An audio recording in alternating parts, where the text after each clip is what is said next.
स्वागत है आपका हमारे चैनल पर। मैं हूं आपके साथ शिप्रा सैनी। असम के मुख्यमंत्री हिमंता बिस्वा शर्मा ने बड़ा ऐलान किया है। सभी अवैध बांग्लादेशी प्रवासियों को बाहर निकालना उनका पहला उद्देश्य है, ये उन्होंने कहा है। असम में मुख्यमंत्री की कुर्सी संभालने के बाद से ही हिमंता बिस्वा शर्मा फुल एक्शन में है। फिर चाहे असम में जनसंख्या पर नियंत्रण का मुद्दा हो या फिर अवैध बांग्लादेशी प्रवासी घुसपैठिए रोहिंग्याओं को देश से और खासतौर पर असम से बाहर का रास्ता दिखाने की बात हो, असम के मुख्यमंत्री ने अपने विजन को बिल्कुल क्लियर रखा है। और अब एक बार फिर से टाइम्स नाउ को दिए गए इंटरव्यू में हिमंता बिस्वा शर्मा ने ये दो टूक कहा है कि अवैध बांग्लादेशी प्रवासियों को बाहर का रास्ता दिखाना उनका पहला उद्देश्य है। दरअसल इस इंटरव्यू में हिमंता बिस्वा शर्मा से बांग्लादेशी प्रवासियों को लेकर सवाल किया गया था।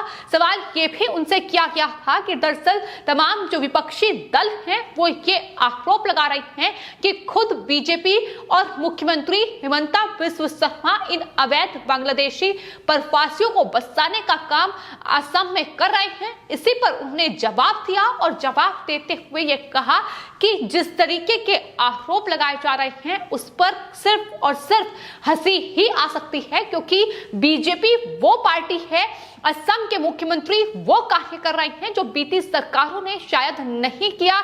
जिस तरीके से असम में लगातार घुसपैठियों की संख्या बढ़ती गई, उन्होंने कहा कि बीजेपी की सरकार आते ही फिर चाहे वो मुख्यमंत्री सर्बानंद सोनोवाल रहे हो या अब हिमंता बिस्वा शर्मा मुख्यमंत्री हैं, अवैध घुसपैठियों पर शिकंजा कसा किया है। उन्होंने साथ ही इस बात का भी जिक्र किया कि अवैध बांग्लादेशी जो कि मुस्लिम हैं और एक भी मुस्लिम ने उन्हें या उनकी पार्टी को असम में वोट नहीं दिया। उन्होंने जवाब देते हुए साथ ही ये भी कहा कि उन्होंने खुद चुनाव के वक्त ये कहा था कि उन्हें विधायक बनने के लिए मुस्लिम वोट की जरूरत नहीं है, इन मियां संप्रदाय की जरूरत नहीं है। ये दो टूक उनकी तरफ से कहा गया था।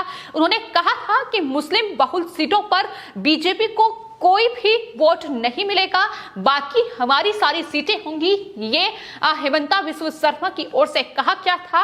तो फिर आखिर इन सब के बावजूद इस तरीके के आरोप कैसे लगाए जा सकते हैं, ये साफ तौर पर हिमंता बिस्वा शर्मा ने कहा है। इस इंटरव्यू में उन्होंने ये भी सवाल किया कि फिर आखिर एनआरसी और सीए का क्या मतलब है, जो कि बीजेपी सरकार में ही ये कानून लाए गए हैं, जिसमें साफ तौर पर एनआरसी की बात हो या फिर सीए की बात हो, उन तमाम जो घुसपैठिए रोहिंग्या लगातार देश में बसे हुए हैं और उन्हें बसाने का काम कुछ जो गिरोह हैं वो कर रहे हैं और कुछ विपक्षी पार्टियां भी जाहिर तौर पर कर रही हैं। तो ऐसे में एनआरसी जो है अगर वो लागू होगी तो जाहिर तौर पर इन अवैध बांग्लादेशी प्रवासी जो ये घुसपैठिए हैं, रोहिंग्या हैं, इन पर शिकंजा कसने में सरकार को कामयाबी मिलेगी। तो इस इंटरव्यू में वही सवाल हिमंता बिस्वा शर्मा से किए गए थे जो विपक्ष ने दागे, लेकिन विपक्ष को बखूबी तरीके से जवाब असम के मुख्यमंत्री की ओर से दिया गया। ये लगातार देखने को मिल रहा है कि असम में मुख्यमंत्री की कुर्सी संभालने के बाद से ही हिमंता बिस्वा शर्मा फुल एक्शन में नजर आ रही है। फिर चाहे असम में जनसंख्या नियंत्रण की बात हो, और आपको बता दें इससे पहले असम के मुख्यमंत्री हिमंता बिस्वा शर्मा ने ये दो टूक कहा था कि असम में मुस्लिम अल्पसंख्यकों में गरीबी और जिस तरीके से शिक्षा की कमी है उसे मिटाने के लिए एकमात्र तरीका है कि 2 बच्चों की नीति जो है वो मुस्लिम अल्पसंख्यक समुदाय अपनाए। और उन्होंने साथ ही ये भी कहा था कि समुदाय में काम कर रहे संगठनों ने इस तरह की नीति समेत उनके प्रस्ताव का स्वागत भी किया है। उन्होंने दो टूक हर बात को कहा है, उनका विजन क्या है उसे बिल्कुल साफ सुथरा रखा है, लेकिन बावजूद इसके चूंकि असम में जिस तरीके से असम और मिजोरम की सीमा को लेकर विवाद लगातार चल रहा है, उसमें कहीं ना कहीं विपक्षी पार्टियां तड़का लगाने की कोशिश कर रही हैं, अपनी सियासी रोटियां सेकने की कोशिश कर रही हैं। तमाम जो बड़े आरोप हैं वो असम के मुख्यमंत्री हिमंता बिस्वा शर्मा पर लगाए जा रहे हैं, लेकिन उन्होंने अपने विजन को साफ रखा है कि किस तरीके से असम को बेहतर बनाया जा सकता है, किस तरीके से वहां जो घुसपैठे हैं उन्होंने दो टूक कहा कि वो मुस्लिम हैं और एक भी मुस्लिम ने उन्हें वोट नहीं दिया जिनके लिए उन्होंने अभी तक वहां कार्य किया है। तो ऐसे में बेहतर होगा कि ये मुस्लिम वोट ना मिले उन्हें और वो इन वोटों के बिना ही विधायक बने, कि पहले उनकी तरफ से कहा गया था। लेकिन अब असम में जनसंख्या नियंत्रण नीति को लागू किया गया है। 2 बच्चों की नीति जो है वो लोग अपनाएं और खासतौर पर मुस्लिम इलाके जो हैं उसमें कहीं ना कहीं महिलाओं को जागरूक करने के लिए आपको बता दें, हाल ही में असम में 1000 युवाओं की पॉपुलेशन आर्मी का भी गठन किया गया है, जिसका मकसद सिर्फ और सिर्फ ये होगा कि वो मुस्लिम बहुल इलाकों में जनसंख्या पर नियंत्रण किस तरीके से किया जाए, इसको लेकर ये पॉपुलेशन आर्मी जो है वो जागरूक लोगों को करेगी, बर्थ कंट्रोल के फायदे को लेकर जागरूकता फैलाने का काम करेगी। और ये जानकारी खुद असम के मुख्यमंत्री की ओर से दी गई थी।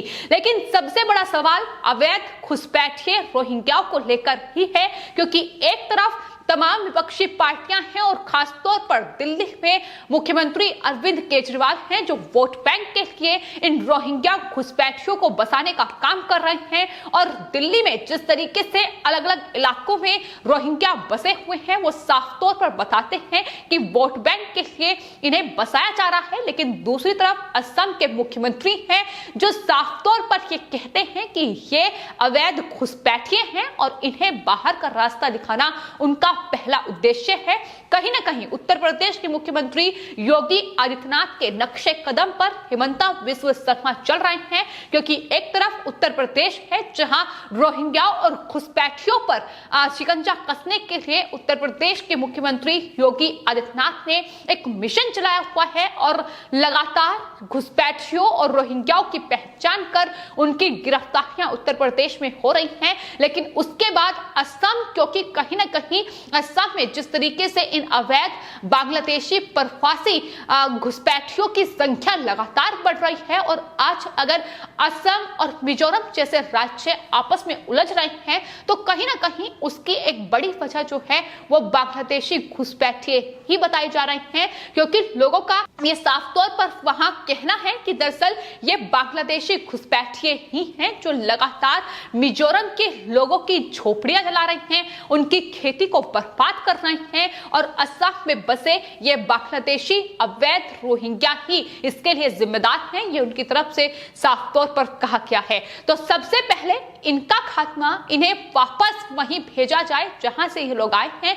ये कहीं ना कहीं मकसद जो है वो असम के मुख्यमंत्री का है और जाहिर तौर पर देश में सरकार का भी यही मकसद है। लगातार केंद्र सरकार अवैध घुसपैठिए रोहिंग्याओं पर शिकंजा कसने के लिए तमाम तैयारी कर चुकी है, गिरफ्तारियां लगातार उनकी हो रही हैं।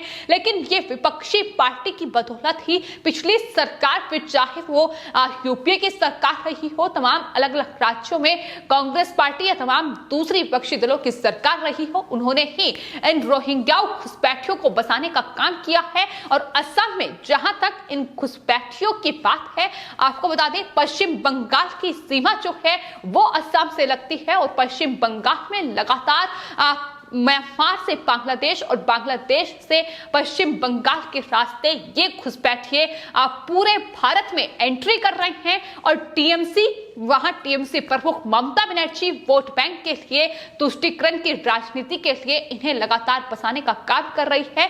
तो इन पर शिकंजा कसना जरूरी है और ये एक बार फिर से असम के मुख्यमंत्री हिमंता बिस्वा शर्मा ने समझा दिया है। उन्होंने साफ तौर पर यह कहा है कि अवैध बांग्लादेशी प्रवासियों को बाहर का रास्ता दिखाना उनका पहला उद्देश्य है। फिलहाल आपकी इस पूरे मामले पर क्या राय है, हमें कमेंट बॉक्स में जरूर लिखें और चैनल को सब्सक्राइब करें। धन्यवाद।